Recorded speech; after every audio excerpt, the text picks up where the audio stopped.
네, 뉴욕 증시에 이어서 국내 증시도 계속해서 이렇게 상승세를 타고 있는 그런 흐름입니다. 어떻게 하면 오늘장까지 잘 또 마무리할 수 있을지 연결고리를 통해서 알아보겠습니다. 자, 오늘은 유안타증권 송태현 과장 전화로 만나보겠습니다. 과장님, 안녕하세요. 네, 안녕하세요. 네, 자, 오늘 두 가지 이슈를 또 준비를 해주셨는데요. 첫 번째 이슈부터 공개해 보겠습니다. 자, 연결고리 첫 번째 이슈가 되겠습니다. 국제 유가와 관련된 그런 내용이 되겠는데요. 자, 100달러 다시 올라갔습니다. 이제 그런 가운데 나스닥이 3거래일째 상승 랠리를 펼치고 있는 그런 내용인데요. 약간은 좀 배치되는 것 아닌가 이런 생각도 좀 듭니다. 어떻게 얘기가 나왔는지 자세하게 전해주시죠. 유가가 다시 상승이 나왔습니다. 사실 한 8% 정도 상승이 나오게 되면서 100불 위로 올라갔습니다만 미국 증시가 그럼에도 불구하고 상승 랠리를 이어가는 흐름이었습니다. 그만큼 원자재 가격 관련돼서 등락을 보일 수는 있기는 하겠지만 차츰적으로 안정이 될 수 있다라는 부분이 보다 이 시장의 합의점으로서 가는 것이 아닌가라고 생각을 해볼 수가 있는 것 같고요. 미국 증시 같은 경우에는 1% 남짓한 상승이 나오기는 했지만 러셀 지수가 1점 후반대까지도 상승이 나왔어요. 그래서 비교적 조금 중소형주 관련된 종목들이 보다 더 많이 움직인 부분이 있었다라고 보시면 될 것 같고요. 그리고 빅스 지수가 계속적으로 내려가고 있습니다.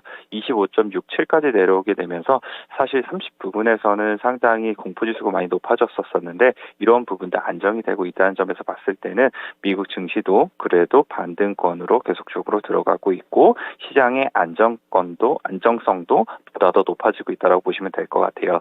그래서 이 오늘 저녁에 이제 미국의 이 사물업적 동시 만기일인데 이걸 지나게 되면 다음 주는 보다 더 안정적인 움직임 보일 것으로 예상이 되고 있고요. 유가 관련돼서 왜 올랐는지를 조금 더 말씀드리도록 하겠습니다. 이 유가 관련돼서는 두 가지 이유가 나오게 됐는데요. 첫 번째는 우크라이나 관련돼서 합의가 보다 딜레이 될 수 있다라는 이야기가 나왔습니다. 이 드미트리 페스코프 이 크렘플린 이 대변인이 이야기를 했는데 이 전날 파이낸셜 타임즈에서 이 잠정 합의를 이루었다는 내용의 이 보도가 나왔던 부분이 있었습니다만 이 정례 브리핑에서 이 관련된 내용을 부인을 하게 되면서 상당히 합의가 계속적으로 난항에 겪고 있구나라는 부분을 다시 한 번 더 느낄 수 있었던 부분이었었고요. 그리고 러시아하고 우크라이나에 대한 협상 조건 관련돼서도 서로의 입장 차이를 줄이지 못하고 있습니다. 러시아 같은 경우에는 이제 영토 관련돼서 계속적으로 이러한 이 돈바스 지역의 독립에 대한 부분을 이야기를 하고 있기는 하지만 우크라이나 같은 경우에는 국경 관련돼서는 절대로 손들될 수 없다라고 이야기를 하고 있기 때문에 그런 부분이 계속적으로 이견을 줄이지 못하고 있다고 보시면 될 것 같고요. 전쟁 관련돼서도 계속적으로 진행 중에 있습니다. 이 평화 협상이 진행 중에 있음에도 불구하고 우크라이나의 남부 항구 도시를 러시아가 계속적으로 이 추가 공격을 감행을 하게 되면서 유가가 다시 한번 더 튀어오르는 모습을 보였다고 보시면 될 것 같고요. 두 번째 이유를 보게 되면은 공급 축소의 우려감이 본격화될 것이다라는 것이 두 번째 이유였습니다. 이제 전망 관련돼서 계속적으로 나오고 있는데, 이 러시아가 서방 제재로 인해서 다음 달부터는 하루에 300만 배럴 가량의 러시아산 원유 공급이 사실상 중단될 가능성의 경고가 이제 전망적으로 나오고 있고요. 이 모건 스탠리 같은 경우에는 이 올해 3분기 브렌트유의 가격 전망치를 20불 정도를 상향시켰습니다. 원래 100불이었었는데 120불로 이제 올리는 모습이었었는데요.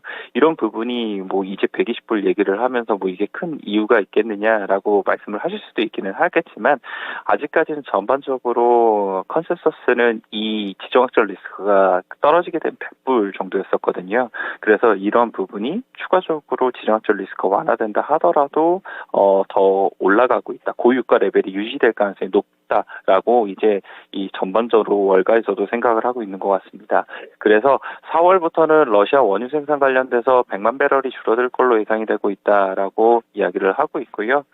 글로벌 원유 수요가 하루 60만 배럴 줄어들 걸로 예상을 하고 있기 때문에 이 공급 축소의 규모가 수요의 감소분을 웃돌 것이기 때문에 브렌트유는 추가적으로 상승이 가능해 보인다라고 이야기를 하고 있습니다.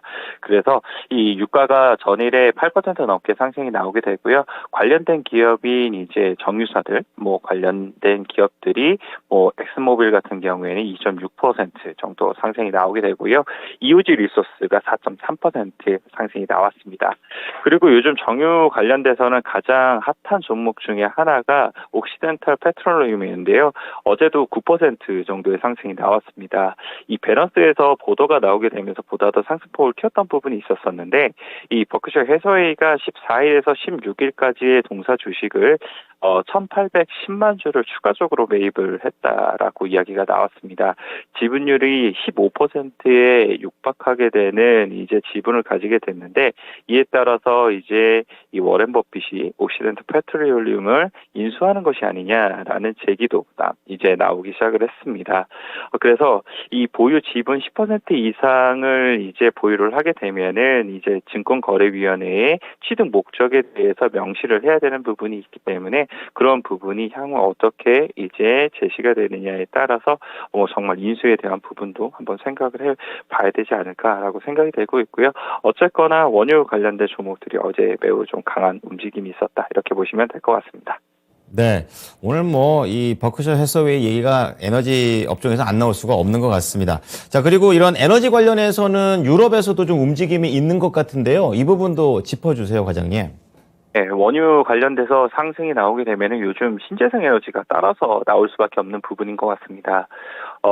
이 원유의 가격이 상승을 하게 되면 신재생 에너지에 대한 대체에 대한 부분이 더욱더 많이 자극이 되기 때문인데 이 EU에서는 에너지 계획 관련돼서 계속적으로 수정이 되고 있습니다. 이게 어제 나온 내용은 아니기는 하지만 그 이전에 나왔던 내용이지만 그래도 많은 의미가 있다라고 생각이 되고 있고요. 결국 내용의 골자를 보게 되면은 풍력에 대한 부분을 더욱더 많은 부분 늘리겠다라고 이야기를 하고 있고 그리고 그린 수소 관련돼서도 더욱더 가속화를 우리가 진행을 하겠다라는 내용입니다. 그래서 이런 점을 생각을 해봤을 때는 이 원유가 계속적으로 고유가 레벨을 유지를 해주었을 때에는 결국은 빠르게 에너지 전환으로 이어질 수밖에 없는 부분이 생길 수밖에 없다라고 보시면 될 것 같고 이러한 이제 친환경 관련된 이 종목들이라든지 이런 종목들은 상당히 각광을 받으면서 더욱더 주가가 빠르게 회복될 가능성이 있어 보인다라고 말씀을 드릴 수가 있을 것 같고요. 그리고 이러한 흐름 자체는 유럽에서만 나오는 것도 아닙니다. 중국에서도 3월 18일 오늘이죠. 상중성에서 제4회 중국 수소 제조 및 수소 에너지 산업 회의가 개최될 예정이 있는데요. 관련돼서 1년 동안 어떠한 이제 이 수소 관련된 산업이 진척도가 있었는지 이런 부분에 관련돼서 회의가 될 예정이기 때문에 중국에서도 수소 관련된 모멘텀은 더욱더 나올 가능성이 있어 보인다라고 보시면 될 것 같습니다.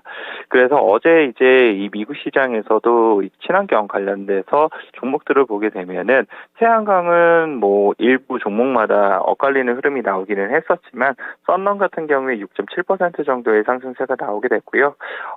수소 섹터 같은 경우는 전반적으로 다 올랐습니다. 이 발라드 파워 같은 경우에도 한 4.8% 정도의 상승이 나오게 되고요. 그리고 플러파워 같은 경우에는 이 7%의 상승 그리고 버텍스 에너지 같은 경우에도 10% 넘게 상승세가 나오게 되면서 수소 쪽이 어제는 보다 더 강한 부분이 있었다라고 보시면 될 것 같습니다. 네. 자, 그리고 이 산업재 쪽에서도 캐터필러하고 디오엔 쪽에서도 좀 강한 시세가 좀 나왔습니다. 이러한 부분들은 어떻게 해석해야 됩니까?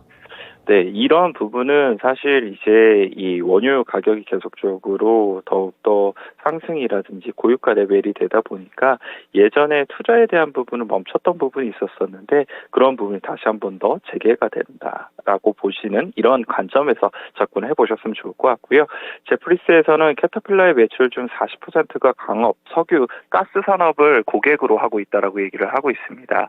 아까 말씀드린 것처럼 사실 이제 원유 관련돼서 많은 투자가 줄어들게 되면서 이런 부분이 안 좋았었는데 이번 우크라이나 사태로 인해서 글로벌 전역에서 원자재 관련된 투자가 증가가 될 것으로 예상이 되고 있고요.